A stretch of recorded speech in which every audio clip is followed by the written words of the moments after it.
현상적으로는 안 되는 경우가 훨씬 더 많았어요. 그러면 만밭의 문제가 뭔지는 성경에서 잔뜩 기록하고 알려줘 놓고 그 밭을 기경할 수 있는 길을 안 가르쳐 주면 이게 도대체 뭔가? 문제만 잔뜩 가르쳐 줘 놓고 답을 안 주면 그게 진짜 문제가 되지 않겠어요? 근데 어떻게 기경할 수 있는지 하나님이 성경의 길을 가르쳐 주셨어요. 제가 이제서 깨달았습니다. 자, 지난주 설교 제목이 무엇이었는지를 기억할 수 있겠습니까? 기억 못 하셔도 괜찮아요. 저도 가끔씩 잊어먹으니까. 잊어버린 분들이 계실 것 같아 제가 준비했습니다. 같이 한번 읽어보겠습니다. 시작.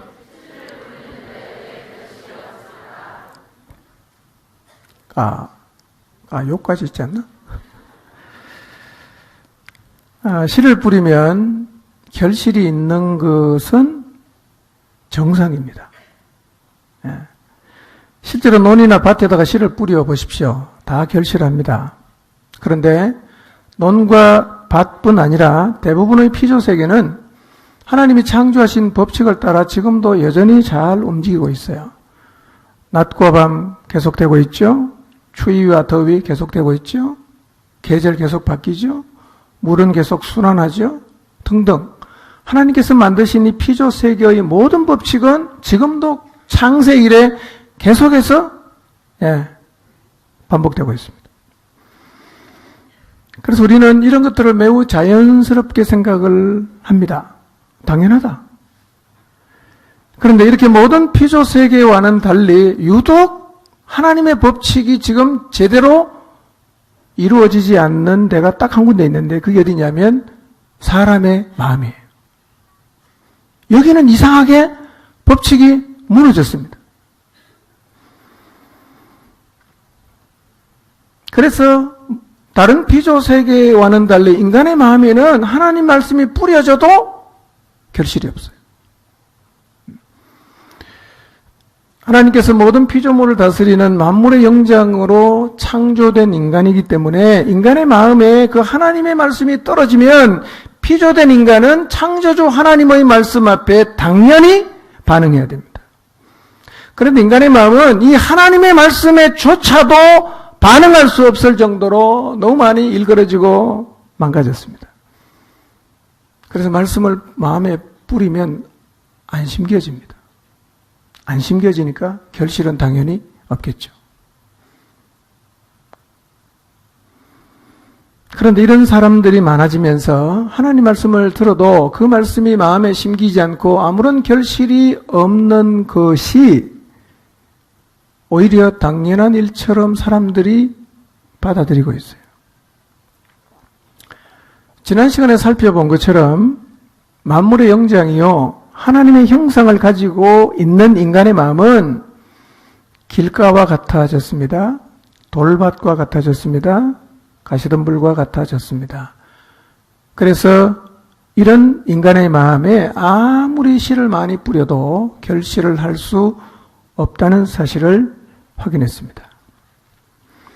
그런데 사람들의 마음이 꼭 길가나 돌밭이나 가시덤불 이 셋 중에 한 가지만의 왜곡을 갖고 있는 것이 아니라 두세 가지가 막 뒤섞여서 아주 복잡하게 망가진 경우들도 매우 많습니다.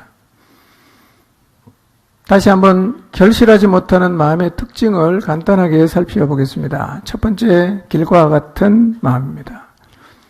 이 마음은 말씀을 듣는데 깨닫지를 못해요.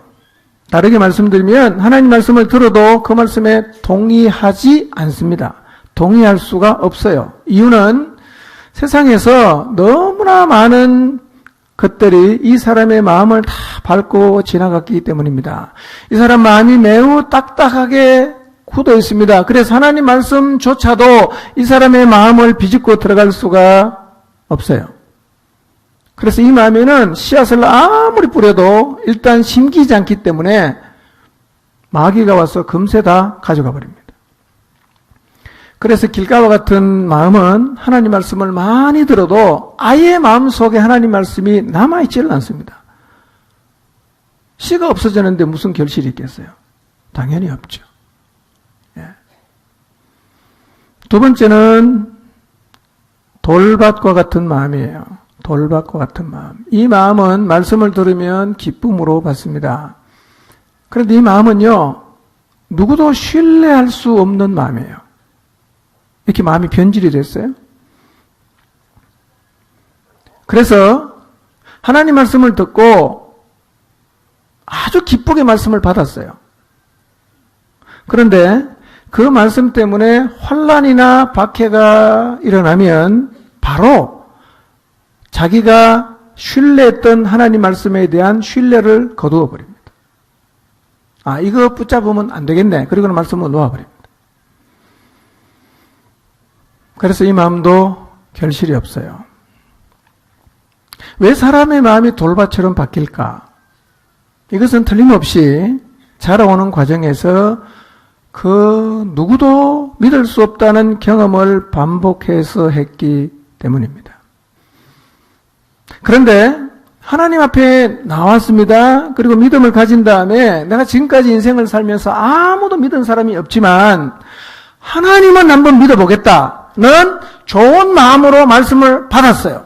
너무 기쁘게 받았습니다. 근데 이 말씀을 따라 살려고 하니까 환난이 오는 거예요. 이 말씀을 따라 살려고 하니까 핍박이 오는 거예요. 그러면 즉시로 마음에 이런 생각이 들죠. 그럼 그렇지. 세상에 믿을 게 어디 있어. 하나님도 믿을 수 없다. 그리고 말씀을 향한 신뢰를 다시 거두어 드립니다. 그리고 말씀을 마음에서 밀어내요. 그래서 들을 때는 기쁨으로 받는데 이게 결실을 날려고 하면 씨앗이 심겨서 뿌리를 깊이 내려야 되는데요. 내리는 갔다가 자기 스스로 뽑았어요. 이 말씀 못 믿겠다. 그래서 이 말씀도 이 마음도 말씀을 듣지만 결실하는 자리까지는 못 나가요. 세 번째, 결실이 없는 마음은 가시덤불과 같은 마음입니다. 이 마음도요, 말씀을 들으면 일단은 받아들여요. 그래서 이렇게 곁에서 지켜보면 결실할 것 같아요. 이 마음은 언제나 두 가지 앞에서 무너져요. 하나는 염려 앞이고, 둘째로는 재물의 유혹과 욕심 앞에서 무너집니다. 가시덤불 같은 마음이 왜 염려 앞에서 무너지는가? 왜 재물의 유혹이나 기타 욕심 때문에 무너지는가 하는 것은 사람의 마음이 왜 가시덤불이 되는지를 알면 이해할 수 있어요. 사람의 마음이 가시덤불같이 되는 이유는 많이 힘들고 어렵고 뭔가가 채워지지 않고 또 부족한 환경에 자라면서 마음속에서 계속해서 다짐을 하는 거예요. 내가 어른이 되면, 내가 돈을 벌면, 내 돈 많이 벌고 잘 살아야지. 혹은 가정을 행복하게 만들어야지. 라는 그런 강한 욕구가 마음속에서 생겨요. 그리고 또 하나는 내가 돈을 많이 벌어서 누리면서 살아야지. 이런 욕구를 갖게 되는데 이거를 다르게 표현하면 한을 갖고 있단 말이에요. 마음속에. 내가 이거는 꼭 할 것이다. 꼭 이거는 지킬 거다. 이런 한을 갖고 있단 말이에요. 그러니까 이런 한을 내 마음속에 품고 있기 때문에 말씀을 받고 말씀대로 가기로 결심을 해도 그 말씀대로 살려고 하니까 옛날에 힘든 삶을 또 살아내야 될 것 같은 염려가 생기는 거예요. 그렇게 살면 옛날처럼 또 살아야 되는데. 그래서 염려 앞에 딱 서면 말씀을 밀어내는 거예요. 나 이렇게는 안 살 거야. 다시는 옛날로 안 돌아갈 거야. 예.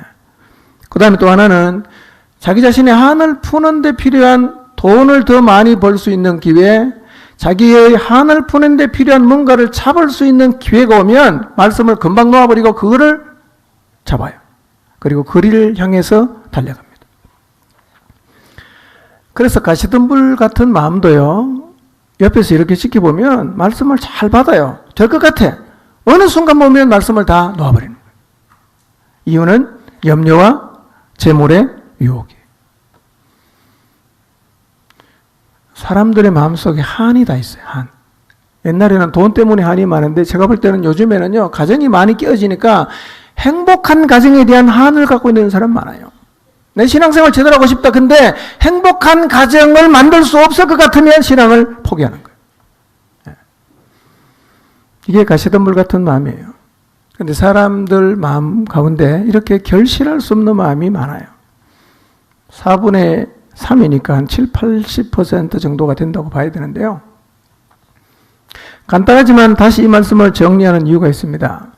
그것은 이 말씀이 나를 좀 아프게 하더라도 피하지 말고 용기 있게 직면하라고 권하기 위해서입니다.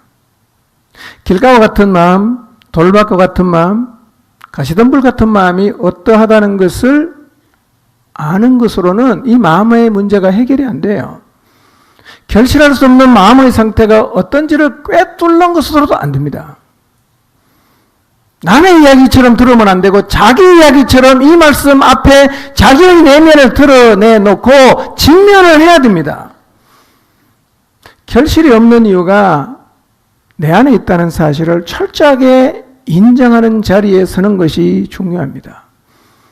결실이 없는데도요, 늘 나는 문제가 없고 잘하고 있는데 목장이 문제고 교회가 문제고 목자가 문제고 목장 식구가 문제가 많기 때문에 결실하지 못한다는 생각을 버리지 않으면 나는 앞으로도 말씀을 듣지만 결실할 가능성이 없습니다.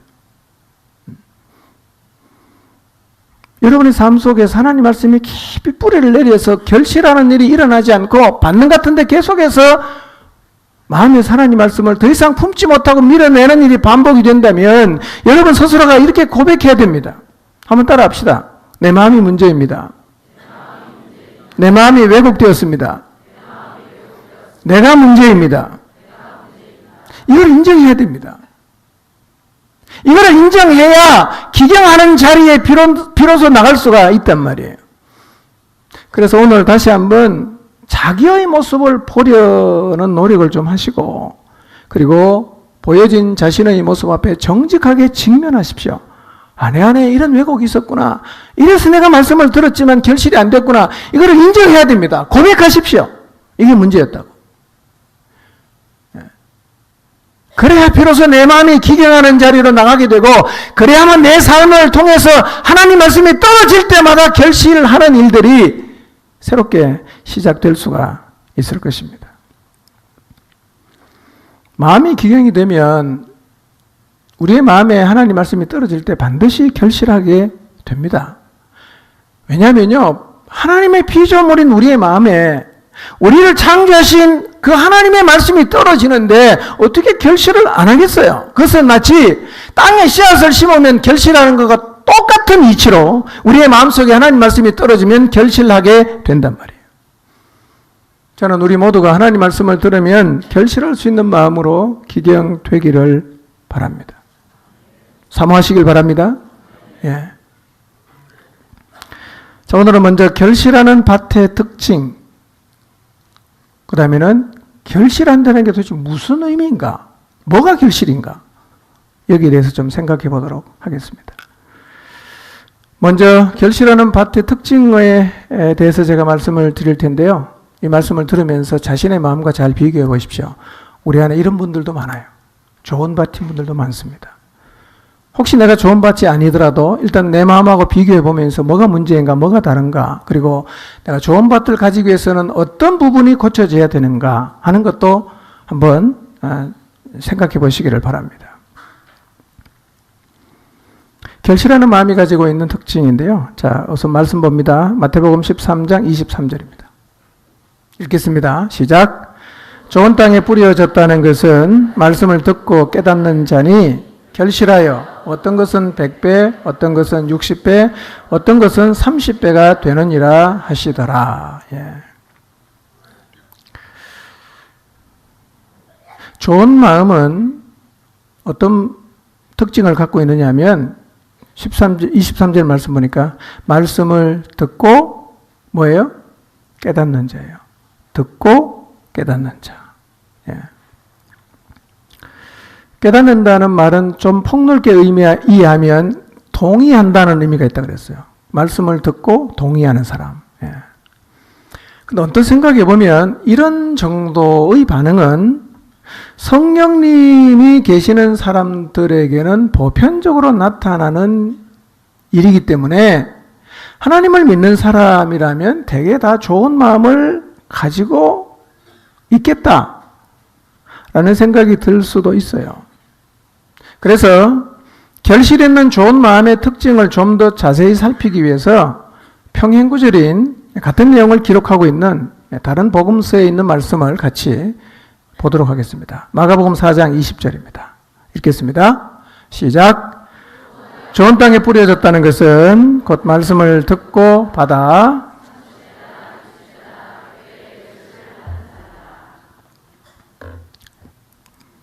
자, 마가복음에서는 좋은 마음의 특징을 어떻게 설명합니까? 들으면 받는다. 들으면 받는다. 이 받아라는 말은 파라데코마이라는 말인데요. 받다, 채택하다, 영접하다라는 뜻을 가지고 있습니다. 그러니까 좋은 마음이 뭐냐면 하나님 말씀을 들으면 지금 여러분이 제가 전해주는 하나님 말씀을 듣잖아요. 좋은 마음의 특징이 뭐냐면 들으면 영접하고 받아요. 아멘. 이게 딱 받는단 말이에요. 이렇게 하나님 말씀을 받아들이게 되면 어떤 일이 생기느냐 하면 그 말씀이 내 마음에 심기는 거예요. 뿌리를 내린단 말이에요. 그런데 이 마음에는 돌이 없기 때문에 뿌리를 깊이 내립니다. 햇빛이 내리쬐어도 마르지 않아요. 가시덤불이 없기 때문에 자랄 때 뭔가 막는 게 없어요. 그래서 듣고 받은 말씀이 그대로 이루어지는 거예요. 그게 뭐냐면 결실이에요. 자, 좋은 땅의 특징은요, 너무 간단하게 표현되어 있어요. 듣고 받아. 그래서 이게 별것 아닌 것 같다. 이렇게 생각이 될 수도 있는데요. 여러분, 들은 말씀을 그대로 다 받아들인다는 것은 절대로 간단한 일도 아니고 쉬운 일도 아니에요. 들은 말씀을 어떻게 다 받아요?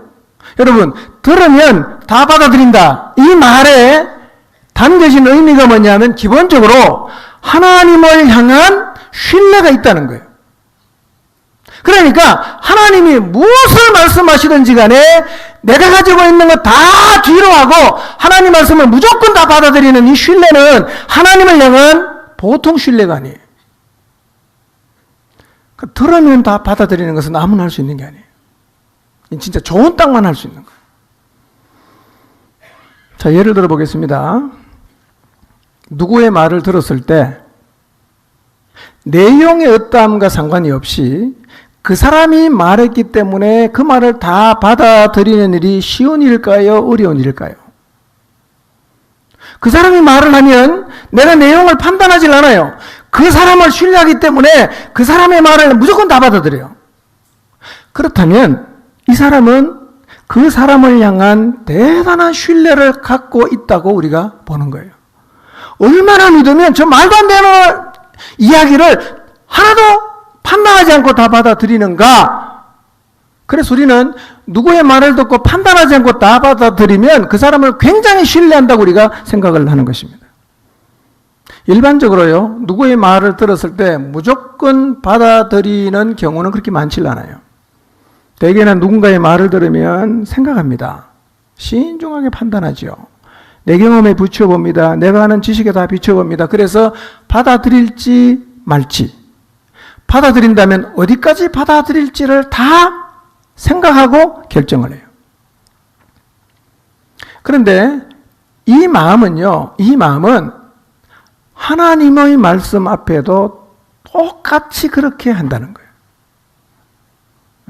하나님 말씀을 들으면 받아들여야 되는데 들으면 생각하는 거예요. 이거 맞나? 그렇게 살아도 되나? 내 경험을 생각해 봅니다. 내 지식을 생각해 봅니다. 그래서 받아들일 것과 받아들이지 않아야 될 것을 스스로 판단해서 정리를 한다면 이것은 좋은 밭이 아니에요.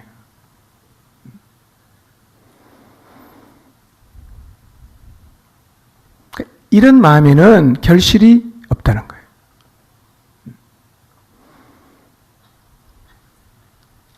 그런데요, 좋은 마음은 어떤 마음이냐면 하나님 말씀을 들으면 자기 생각을 내려놔요.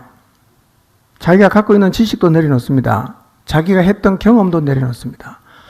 아, 하나님 말씀하셨구나. 그대로 다 받아들입니다. 그대로 다 받아들입니다. 고난이 와도 받아들여요. 핍박이 와도 받아들여요. 유혹이 와도 그 말씀을 붙잡아요.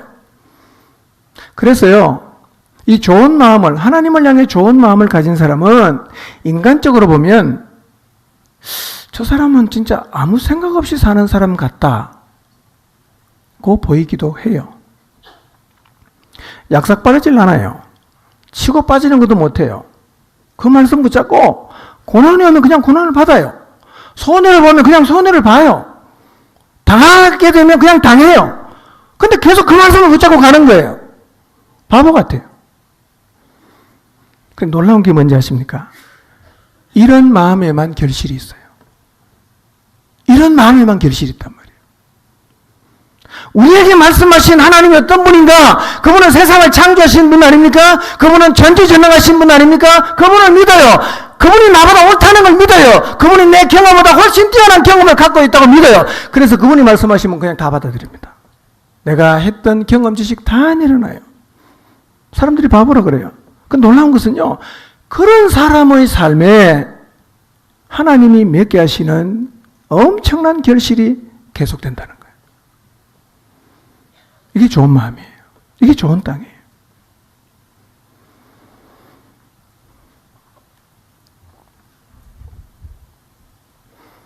하나님 말씀을 들으면 그대로 받는다는 게 너무 중요한 건데요. 이런 사람이 여러분 둘러보세요. 많질 않아요. 그래서 하나님 말씀을 들으면 그분을 절대적으로 신뢰하기 때문에 그분의 말씀을 그냥 다 받아들이는 마음을 가지고 사는 사람이 우리에게 도전이 되어야 합니다. 그 사람 어리석은 사람 아닙니다. 왜 그렇게 사느냐 하면 그 사람은 진짜 하나님을 절대적으로 신뢰하기 때문에 그렇게 사는 거예요. 저는 포중침의 모든 지체들이 바로 이 자리에 서고자 하는 열망과 소원을 갖게 되시기를 바랍니다. 이 자리에 서는 게 얼마나 대단한 복인가. 제가 뒤에 가서 말씀드리겠지만요. 누구든지 이 자리에 서면 반드시 100배, 60배, 30배의 결실을 하게 됩니다. 누구라도 다 됩니다. 아멘입니까? 누구라도 다 되는 거예요. 좋은 땅만 되면. 자, 계속해서 평행구절인 누가복음 8장 15절을 보겠습니다. 같이 읽습니다. 시작.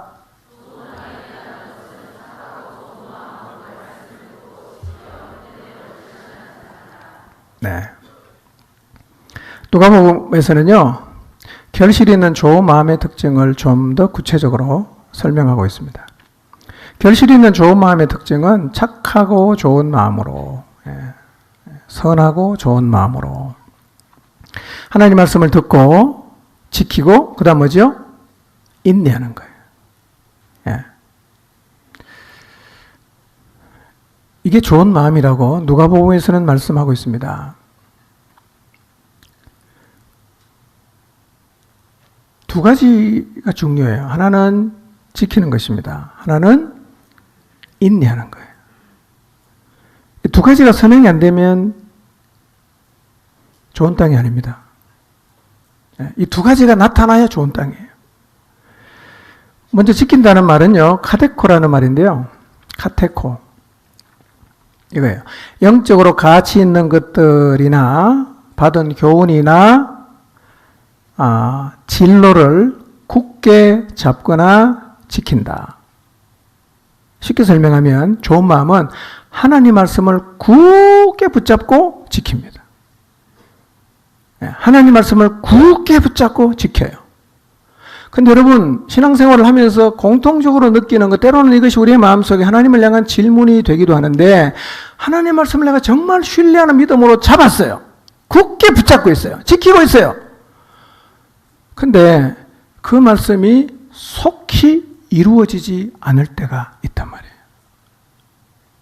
이때쯤에는 뭔가 하나님이 일하셔야 되는데 하나님 가만히 계세요. 참았어요. 이때쯤이면 하나님이 일하셔야 되는데 기도를 열심히 했는데도 이 상황이 바뀌질 않아요. 이때 필요한 게 뭡니까? 이런 상황에서 좋은 마음을 가진 사람은 견딥니다. 인내한단 말이에요. 인내한단 말이에요. 끝까지 견디는 거예요. 어떤 일이 생겼냐? 살아있는 하나님의 말씀이 진짜 살아 역사하는 자리에 서는 거예요. 그게 뭔가? 그게 결실이에요. 그게 결실이에요.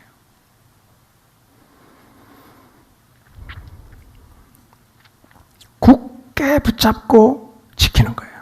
좋은 마음. 그 다음에 견디는 겁니다. 견디는 거. 여러분, 돌밭의 특징이 뭐였어요? 못 견디는 거잖아. 왜 못 견뎠어요? 신뢰가 없어서. 하나님을 못 믿어. 사람도 못 믿지만 하나님 한번 믿어보려고 했는데 하나님 믿어도 똑같은 것 같아. 그래서 하나님에 대한 신뢰도 내 마음에서 거둬들였어요. 그 돌밭은요, 결실이 없는 거예요. 가시덤불 같은 마음도 똑같지요. 하나님 말씀을 붙잡고 견디는 힘이 부족합니다. 그래서 이 가시덤불은요, 견디다가 질식해 버리는 겁니다. 좋은 마음은 어떤 마음이냐? 하나님 말씀을 잡아요. 그 다음에 어떻게 하죠? 견디는 거예요. 고난이 왔어요. 말씀 붙잡고 가는데 견딥니다. 환난이 왔어요. 견딥니다. 오해를 받고 있어요. 견딥니다. 신랑이 핍박합니다. 견뎌요. 자녀가 속색입니다. 견딥니다. 이 좋은 마음이에요. 이 마음에는 반드시 결실이 있어요. 그래서 좋은 마음을 정리하면 좋은 마음은 이런 거예요. 좋은 마음은요, 하나님 말씀을 들으면 이해합니다. 동의합니다. 그 다음에 하나님 말씀을 들으면 절대적인 신뢰로 하나님 말씀을 다 받아들입니다. 그리고 하나님 말씀을 들으면 굳게 잡습니다. 그리고 끝까지 견딥니다. 이게 어떤 마음이라고요? 이 마음이 좋은 마음인데요. 이 마음에는 반드시 뭐가 따라오냐면 결실이 따라옵니다.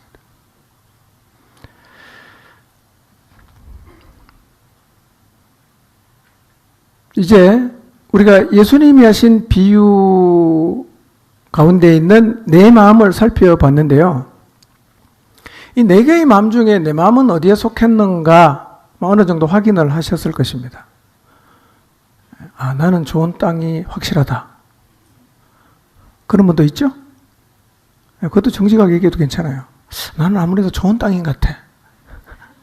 난 좋은 땅인 것 같아. 좋은 땅인 것은 사실은 우겨서 될 일은 아니고요. 뭘 보고 확인해야 되냐면 따라오는 결실을 보고 확인해야 됩니다. 본인은 정말 그냥 너무나 자기는 좋은 땅이라고 행복하는데 결실이 한 개도 없다. 그건 자기를 잘못 본 거죠. 착각한 겁니다. 자기 마음을 정직하게 보는 거 참 중요한데요. 자기 마음을 보는 것과 더불어 정말 우리가 중요하게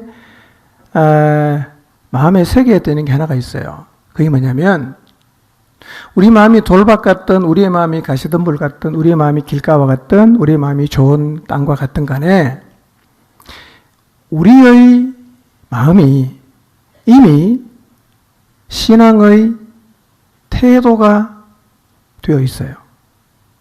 이걸 인지하는 게 굉장히 중요합니다. 내 마음의 생김새는 이미 내 신앙의 태도를 결정했어요. 나는 내가 알고 있든 모르고 있든 간에 내 마음의 생김새대로 신앙생활을 하고 있어요.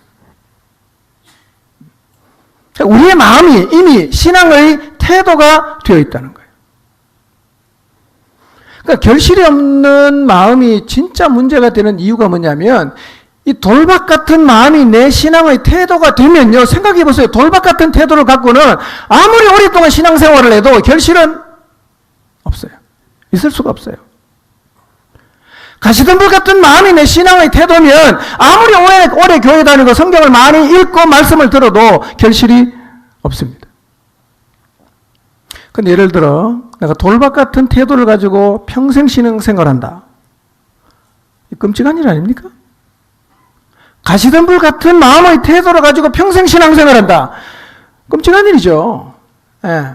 그렇기 때문에 내 마음의 생김새가 어떠한지를 보는 것은 그냥 이해하는 것으로 끝나서는 안 되는 이유가 뭐냐면 그 마음 그대로 내가 신앙생활을 하고 그 마음 그대로 사람을 대하기 때문에요. 사실은 우리의 마음이 왜곡이 되면 하나님과의 관계도 문제가 생기지만 사람과의 관계에도 똑같은 문제가 생깁니다. 그 마음이 바뀐다는 말은 뭐가 바뀌는 거냐면 태도가 바뀌는 거예요. 마음이 바뀌면 태도가 바뀌는 거예요. 예. 그래서 내 마음이 돌박 같으면요, 빨리 이거를 적극적으로 해결해야 됩니다. 아니면 평생 돌박 같은 태도로 신앙생활을 하게 돼요. 한단 말이에요. 죽을 때까지. 얼마나 복이 없는 거예요. 예. 한번 따라합시다. 마음의 생김새가 신앙의 태도가 됩니다. 마음의 생김새가 삶의 태도가 됩니다. 네, 이것은 인정하든 안 하든 이미 우리는 그렇게 살고 있어요. 자동으로 그렇게 나가는 거예요. 그래서 길가와 같은 마음을 가진 사람은 신앙생활을 어떻게 하느냐면 늘 말씀을 거부하는 태도를 보입니다. 그 마음 자체가 그렇게 반응하게 돼 있어요. 그러니까 이 길가와 같은 밭은 기경이 안 되는 한에는 하나님 말씀을 들으면 늘 거부합니다. 그리고 돌박 같은 마음을 가진 사람은 하나님 말씀을 들어도 늘 하나님 말씀을 절대적으로 신뢰하지 않는 태도로 신앙생활을 하기 때문에 많이 들어도 마음에 깊이 뿌리를 내릴 때까지 내 마음의 말씀이 거의 안 남아 있습니다. 가시덤불 같은 마음을 가진 사람 역시 신앙생활을 어떻게 하느냐? 한을 풀겠다는 태도로 신앙생활을 하기 때문에 신앙생활을 잘하면 한풀이 하는 거고 아니면 사실은 아무것도 없어요.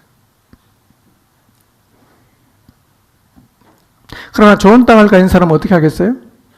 하나님을 절대적으로 신뢰하고 인내하는 태도로 신앙생활을 합니다. 이게 그냥 자기의 신앙 자세입니다. 그러니까 이런 자세를 가진 사람에게는 계속 결실이 있고 반대의 자세를 가진 사람에게는 계속 가도 결실이 없는 거예요. 그러니까 이 내면의 생김새를 우리는 심각하게 생각해야 됩니다. 이대로 쭉 가는 거예요. 이대로 쭉 가는 거예요. 예.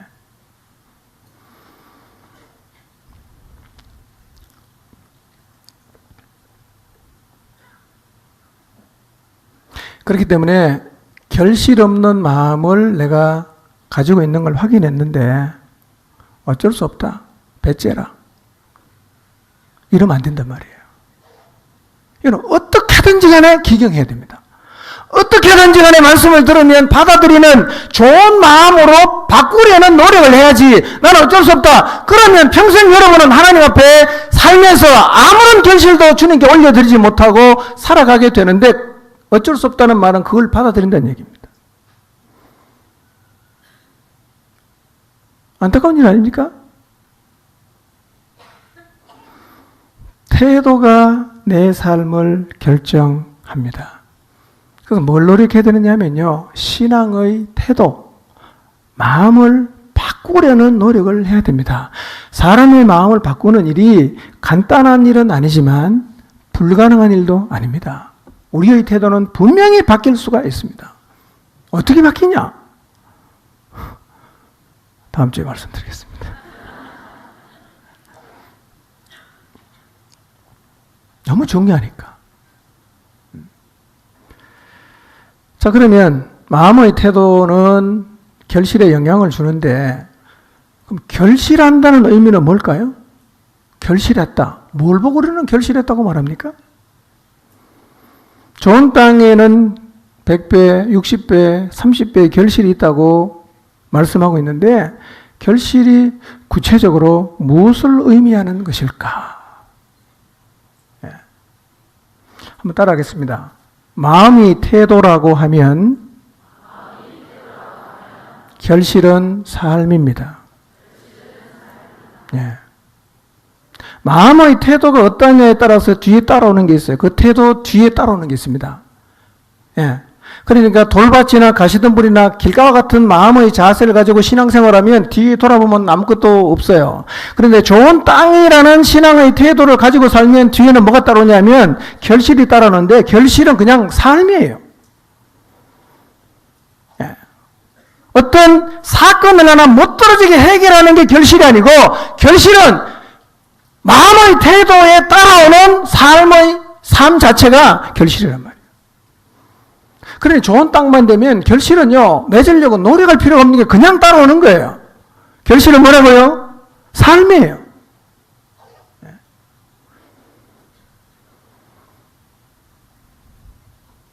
결실이라는 것은 그 사람이 갖고 있는 마음의 태도와 상관이 없이 사안별로 결실을 하고 못하는 게 아니라 태도에 뒤따라오는 삶 전체가 결실입니다. 그러니까 좋은 태도를 가지면 그 사람의 삶 전체가 뭐가 됩니까? 결실이 되는 거예요. 좋은 태도에는 결실이 다 따라옵니다. 반대로 나쁜 태도를 갖고 살면 결실은 안 따라옵니다. 없어요. 그러니까 나쁜 태도를 갖고 있는 사람이 결실하려고 노력할 필요가 없어요. 노력해도 안 돼요. 그러니까 마음의 태도가 나쁜 사람이 결실하려고 하면 결실을 하려는 노력에다 포커스를 맞추지 말고 어디다 포커스를 맞춰야 되겠어요? 태도를 바꾸는데 포커스를 맞춰야 돼. 이게 뒤집어져야 따라오는 게 달라진단 말이에요. 결실이 뭐냐? 삶이에요. 삶이 결실이에요. 자, 그래서 이 시간에는 좋은 태도를 가져서 결실이 있었던 실제적인 사례를 살펴보려고 하는데요. 진짜 좋은 태도를 가진 사람의 삶 자체가 결실로 이어졌는지 사건이 아니라 사람을 통해서 확인해 보겠습니다. 진짜 좋은 태도를 가진 사람의 삶에 따라오는 모든 게 진짜 결실이 맞는지 한번 성경에서 확인해 보도록 하겠습니다. 근데 이렇게 좋은 마음을 가져서 삶 자체가 결실로 따라오는 사람을 성경에서 찾아보니까 적진 않는데 많지도 않았어요.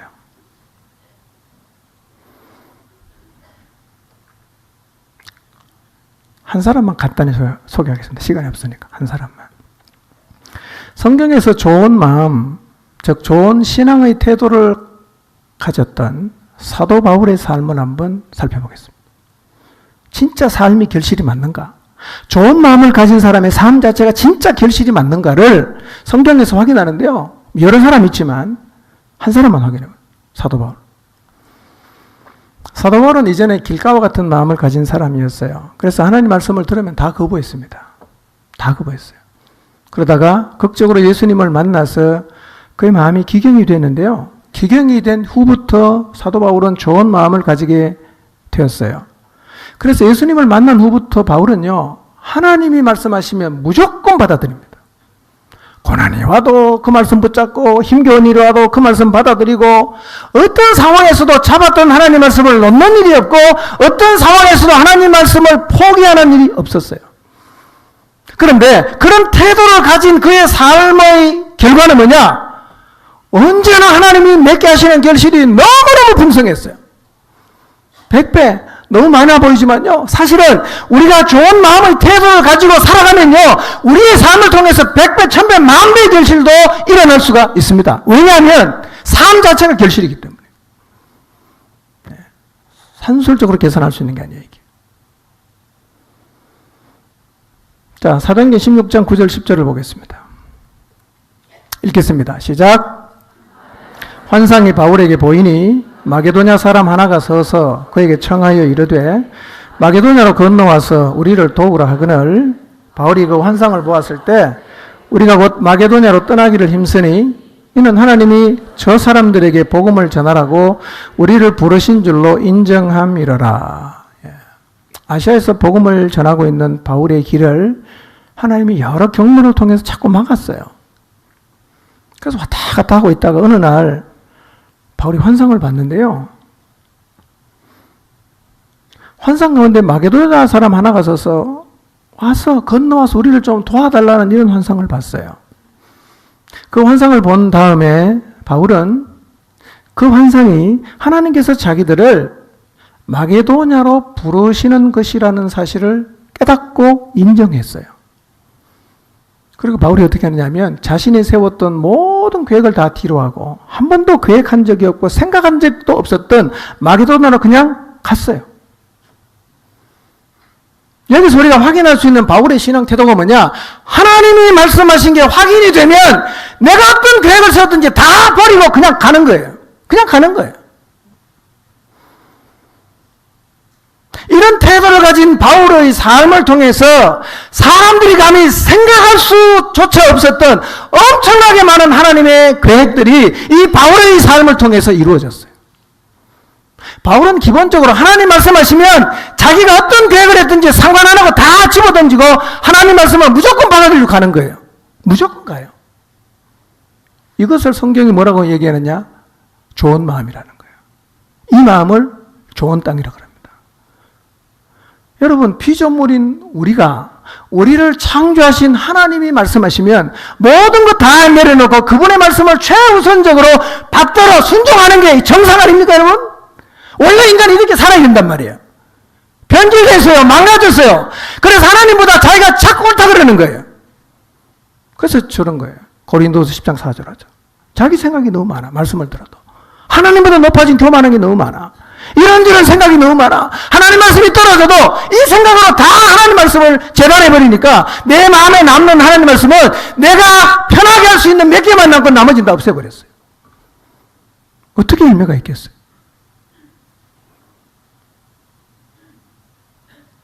여러분, 바울이라는 한 사람을 통해서 하나님이 얼마나 위대한 일을 하셨어요. 이유가 뭐냐? 좋은 땅이니까, 거기는 뿌려지면 다 심기니까 다 결실하는 거예요. 엄청났습니다. 바울에게만 해당되는 얘기일까요? 여러분 마음속에 하나님 말씀이 뿌려지면, 그게 확인이 되면 모든 것 다 내려놓고 하나님 말씀을 무조건 받아들이십니까? 한번 그렇게 살아보세요. 여러분 인생을 통해서 사람들이 상상할 수 없는 엄청난 하나님의 계획들이 이루어지는 것을 반드시 경험하게 될 거예요. 그게 뭐냐? 그게 결실이에요. 그게 결실이에요. 돈 많이 버는 게 결실이 아닙니다, 여러분.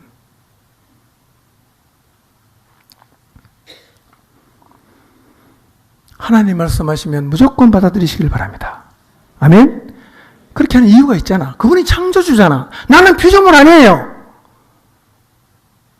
그게 지나친 게 아니라 그게 정상이란 말이에요.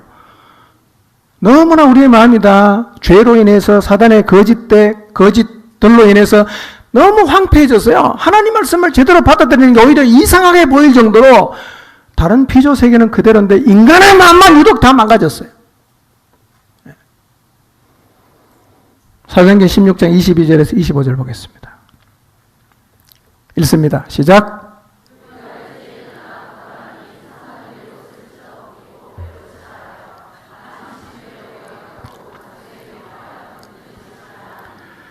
그가 이러한 명령을 받아 그들을 깊은 옥에 가두고 그 발을 착고에 든든히 채웠더니 신라가 기도하고 하나님을 찬송하며 죄수들이 듣더라.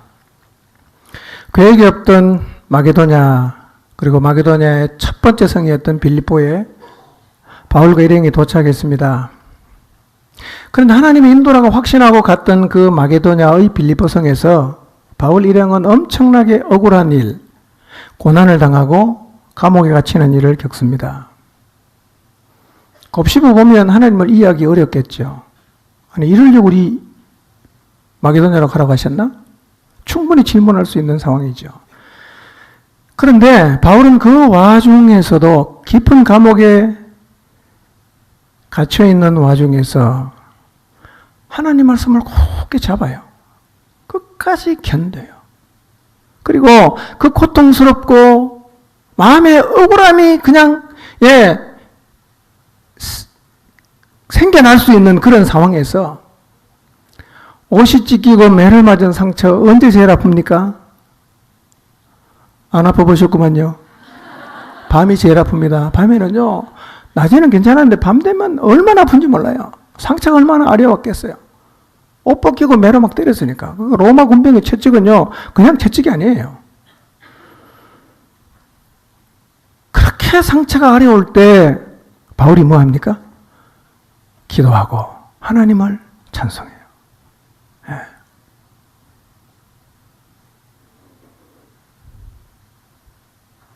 저는 이 말씀을 읽을 때마다 감동해요. 이렇게 살아야 되는데. 감당할 수 없는 고난, 너무너무 억울한 일을 당해서 마음이 힘들 때도 우리도 바울처럼 해야 돼요. 기도하고 하나님을 찬송해야 됩니다. 이 상황에서 기도하고 이 상황에서 하나님을 찬송하는 사람의 마음의 태도가 바로 좋은 밭을 가진 사람의 태도란 말이에요. 왜 이 상황에 기도가 가능한가? 왜 이런 상황에서 하나님을 찬송할 수 있는가? 하나님을 믿어요. 절대적으로 신뢰합니다. 그리고 그 말씀을 굳게 붙잡고 있습니다. 그리고 견디는 거예요. 하나님 하실 거야. 나는 믿어. 견디는 거예요. 기도하고 찬양했어요. 오늘 우리에게 이런 태도가 필요해요. 오늘 우리에게 이런 태도가 필요하단 말이에요. 생각해 보십시오. 하나님 말씀을 받고 그 말씀에 순종한 결과가 억울한 일 당하고 매를 너무 많이 맞아 고통스러운 자리로 가게 했지만 하나님을 향한 신뢰를 거두지 않고 주신 하나님 말씀을 끝까지 붙잡고 기도하는, 찬양하는 이 하나님의 사람의 삶에서 지금도 살아서 꿈틀거리고 활동하고 있는 이 하나님 말씀이 결실을 이루어내는 것은 너무나 당연한 일이 아니겠어요? 그 마음에 뿌려진 하나님 말씀이 활동해서 그 말씀이 결실을 이루어내는 것, 너무 당연한 일이 아닙니까? 우리 마음의 태도가 이러할 수 있다면 우리의 삶 자체가 결실이 될 수 있습니다. 하나님 인도를 받고 빌립보로 가서 억울한 일 당하고 고통스러운 일 당했지만 말씀 버리지 않고 끝까지 그 말씀을 붙잡고 인내함으로 견딘 결과로 하나님께서 결실하게 하신 게 뭐였을까요? 뭘 결실하게 하셨을까요? 우리를 도우라 그렇게 손짓하는 마게도냐 사람의 환상처럼 하나님은 바울 일행을 통해서 그 마게도냐 사람을 구원할 빌립보 교회가 세워지게 하셨어요. 이렇게 해서 교회가 탄생이 됐어요.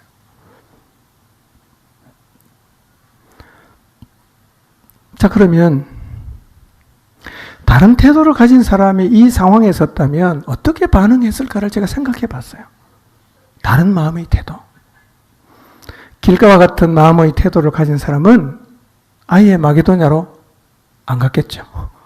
이 사람은 마게도냐로 안 갑니다. 예, 그냥 거기서 어디 돌아다니고 있지. 절대로 마게도냐 안 가죠. 돌박과 같은 마음의 태도를 가진 사람이라면 매를 맞고 빌립보 감옥에 갇히면서 이런 결심을 했을 거예요. 아, 하나님도 무조건 신뢰하면 안 되는구나. 굳게 결심한 거예요. 하나님도 무조건 신뢰하면 안 되는구나. 예. 그런 결심을 마음속에 품고 있는 사람이 의외로 많습니다. 그 마음으로 계속 말씀을 듣는 거예요. 그 마음으로 계속 신앙생활 하는 거예요. 그리고 언제나 그것이 자기의 이 말씀 앞에 결정을 내리는 중요한 잣대가 됩니다.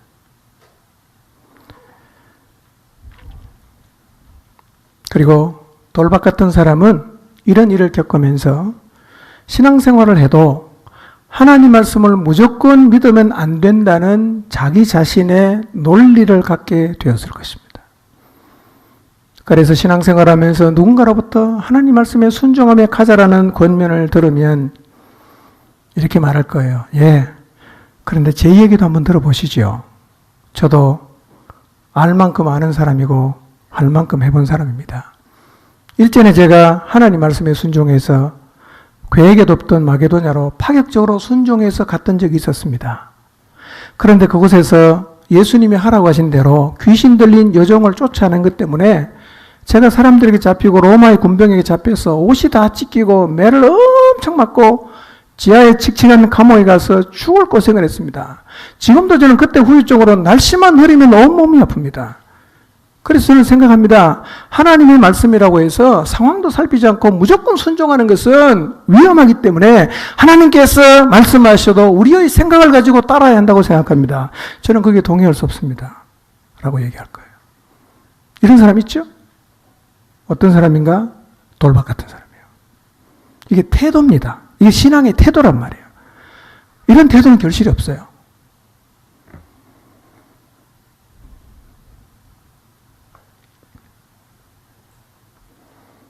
결실은요, 어떤 일을 잘 마무리해서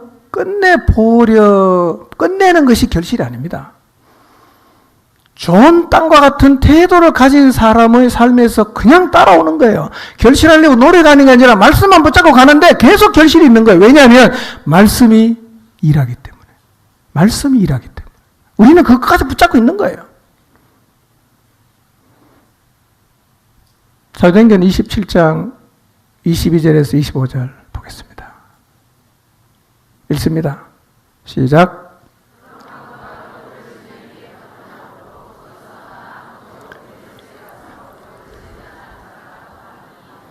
베닉스는 그레데 항구라. 한쪽은 서남을, 한쪽은 서북을 향하였더라.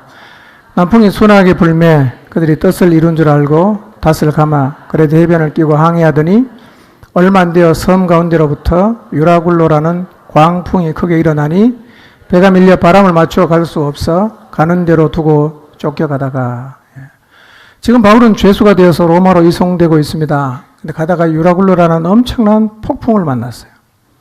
14일 동안 해도 보이지 않고 달도 보이지 않고 이제는 배 선원들이 배에 있는 실은 화물을 다 포기했어요. 좀 더 가서 배도 포기했어요. 이제는 생명까지도 포기해야 하는 상황 앞에 서 있습니다. 근데 바울은요, 이 유라굴로 폭풍을 견딥니다. 하나님을 붙잡고 견뎌요.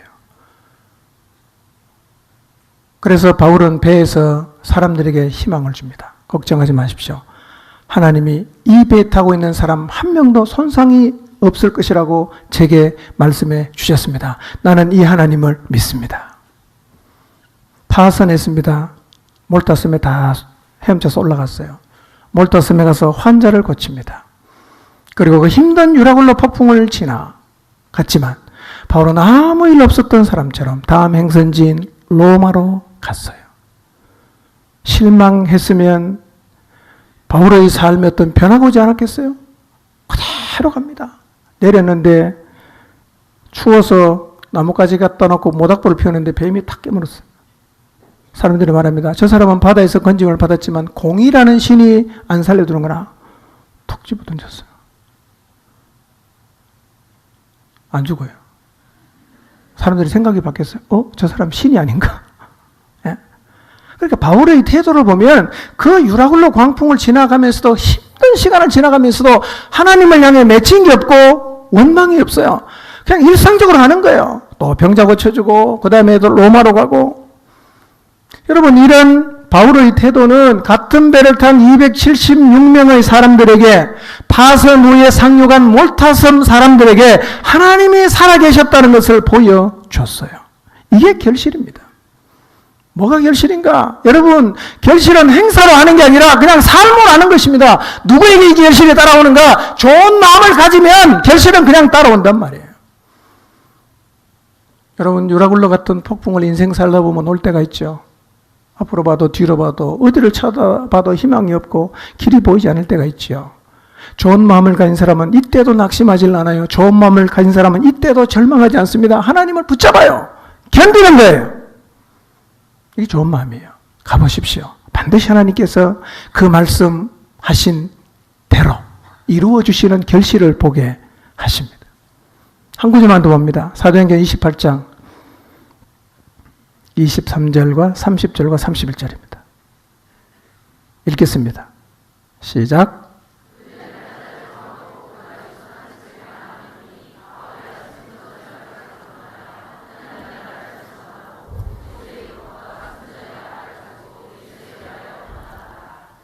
바울이 온 이태를 자기 셋집에 머물면서 자기에게 오는 사람을 다 영접하고 다음대에 하나님 나라를 전파하며 주 예수 그리스도께 관한 것을 가르치되 그 많은 사람이 없었더라. 우여곡절에 로마에 도착한 바울은 연금되어 있는 죄수의 신분이었지만 연민에 빠지지 않습니다. 유대인들을 초청해서 아침부터 저녁까지 성경을 가르칩니다. 그래서 30절 말씀을 보니까 바울은 자기 셋집에서 2년을 지내면서 자기를 찾아오는 사람을 다 영접하고 담대하게 하나님 나라를 전파하고 예수님을 가르쳤다고 기록하고 있습니다. 죄수의 신분으로 셋집에 살고 있지만 바울은 사명을 잊질 않아요. 자신의 처지를 보면 죄도 없는데 죄인으로 잡혀왔잖아요. 정확한 건 아닌데 바울은 62년경에 석방됐다고 합니다. 원래 죄가 없으니까요.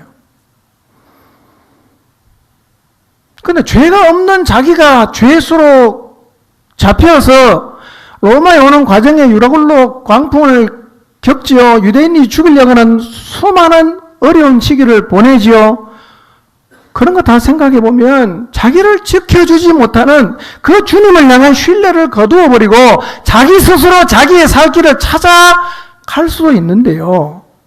좋은 마음을 가진 바울은 태도가 달랐어요. 하나님 말씀을 끝까지 붙잡는 거예요. 그 말씀 붙잡고 끝까지 견디는 거예요. 이런 바울을 통해서 로마에서도 엄청 많은 결실이 생겼죠. 2년 동안 많은 사람들에게 복음을 전했어요. 2년 동안 연금되어 있으면서 골로새서, 에베소서, 빌레몬서, 빌립보서를 기록해서 다 보냈어요. 오늘 우리 손에 성경으로 들려있지 않습니까? 뿐만 아니라 바울을 통해 이루어진 하나님의 뜻과 하나님께서 바울을 통해 맺힌 결실들은 사실은 말로 표현할 수가 없습니다. 100배 넘지요. 수천 배. 엄청난 결실이 좋은 마음을 가지고 끝까지 하나님 말씀을 신뢰하고 끝까지 그 말씀 붙잡고 견뎠던 이 바울의 삶을 통해서 하나님께서 맺게 하셨습니다. 여러분, 결실은 성공하는 게 아닙니다. 사람을 얻고 세우는 데도 국한되어 있지 않습니다. 매우 다양하게 나타납니다. 생명이 태어나기도 하고 사람들에게 좋은 영향을 주기도 하고 사람들에게 하나님을 보여주기도 하고 교회를 세우기도 하고 사람들을 격려해서 이렇게 세우기도 하고 나누어 주기도 하고 믿음의 도전을 주기도 하고 수많은 하나님의 뜻을 이루는 것 다 포함해서 우리가 결실이라고 말할 수가 있을 것입니다. 그러니까 결실은 삶 전체입니다. 우리 중에도 보세요. 제가 이 말씀 보면서 우리 교회 공동체 안의 지체를 쭉 이렇게 봤어요. 좋은 태도를 가진 사람은 진짜 계속 결실이 있어요. 근데 잘못된 태도를 가진 사람은 세월이 많이 갔는데 결실이 진짜 없어요. 더 선명하게 보여요. 태도가 결정하는 거예요. 태도는 어디서 결정되냐? 마음이 태도를 결정해요. 이 태도는 우리의 삶의 열매를 결정한단 말이에요. 이제부터라도 내 인생을 통해서 결실을 맺으려고 하면 신앙의 태도가 바뀌어야 됩니다. 자세가 바뀌어야 돼요. 남은 인생 좋은 마음을 가져서 결실이 있는 삶을 하나님 앞에 사모하고 기도하시기를 바랍니다. 인생 그리 길지 않잖아요. 나이 드신 분들 금방 60되고 70되지 않던가요? 진짜 세월이 빨라요. 이제라도 좋은 태도를 가져서 결실이 있는 삶을 사는 자리에 설 수 있도록 좀 힘들지만 내 왜곡되고 그 다음에 무너져버린 파괴되어버린 내 마음을 정직하게 인정을 하고 주님 앞에 나와서 새롭게 기경되고 고침을 받도록 용기 있게 하나님 앞에 나와서 마음의 태도가 바뀌고 정말 좋은 마음으로 바뀌어서 남은 인생 우리 각자의 삶을 통해서 하나님이 원하시고 기뻐하시는 아름다운 결실을 맺는 삶의 자리에 서게 되시기를 주님의 이름으로 축원합니다. 기도하겠습니다.